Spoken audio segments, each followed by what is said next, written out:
I never imagined that the quiet suburban life we bought into would turn into a nightmare. My wife, Sarah, and I moved into this neighborhood 3 years ago. A corner lot, double garage, simple hedges, nothing flashy, but it felt like our sanctuary.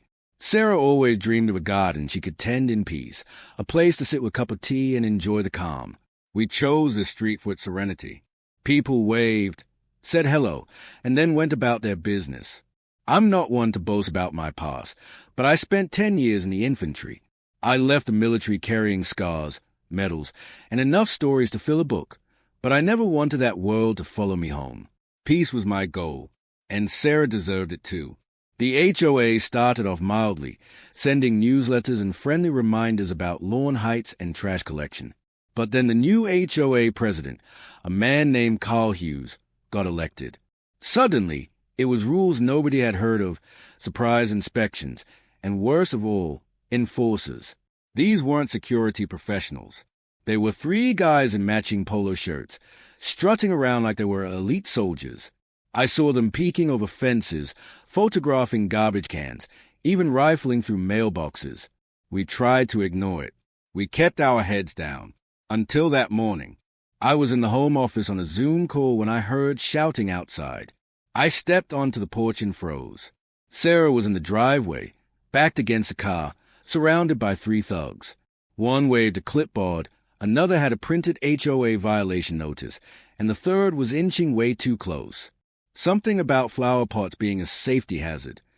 Sarah was confused, asking questions. That didn't go over well. One of the men shoved her, lightly, but enough to make her stumble. I saw her eyes, wide with shock. My heart dropped.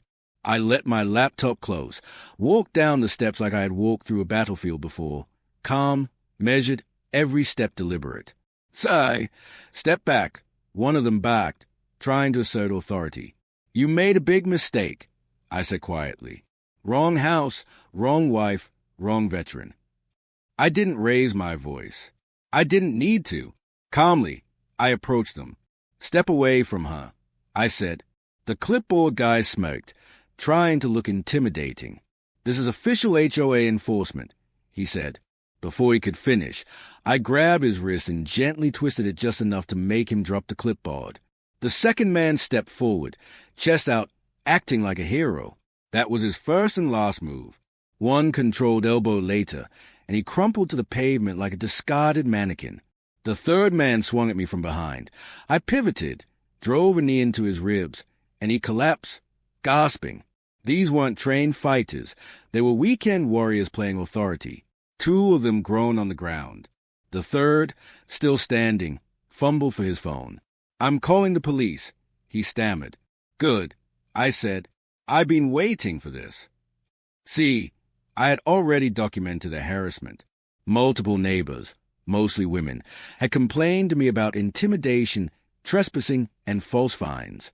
Carl, the HOA president, had brushed it off when I presented evidence. But that morning, Sarah had turned on our driveway camera. Clear video, perfect audio. When Officer Martinez arrived, I realized we had a mutual history. We had trained together years ago. She stepped out, took one look at me, then at the 3 grown men moaning on the driveway, and raised an eyebrow. "Do you want to explain what happened?" she asked. Sarah handed her the footage. Every shove, every aggressive move, crystal clear. Officer Martinez nodded, taking her time, questioning the men calmly. The one still conscious had a growing sense of dread. "You assault a civilian on private property," she said gently but firmly. "Do you want to press charges?" His face collapsed into disbelief. "And Carl?" He pulled up in his car, screeching about HOA procedure. Officer Martinez didn't flinch. "This isn't HOA business anymore," she said. "This is now criminal." By the next day, the story spread online. The footage went viral in our local neighborhood forum. People shared their own stories. Neighbors bullied, fined unfairly, threatened. The HOA's reputation was crumbling. Carl tried to save face with a vague statement, but no one bought it. 2 of the enforcers were served with restraining orders. The third charged with assault. We weren't after revenge or money. I filed a civil suit, trespass, harassment, assault, emotional distress. Just facts, written calmly, documenting the truth. Carl called an emergency HOA meeting. I didn't attend. Sarah went, carrying evidence and testimonies from neighbors who had been harassed. She read out the stories. Single moms threatened, elderly residents intimidated, fines disappearing into cash envelopes. People stood, shouted, demanded resignations. Carl stepped down on the spot. The HOA board disbanded temporarily. Financial records turned over to the county auditor. It was astonishing. Dozens of enforcement fines had vanished. Cash, no record. That night, Sarah and I sat on the porch, sipping tea. She looked at me, smiling. "You didn't even break a sweat," she said. I chuckled.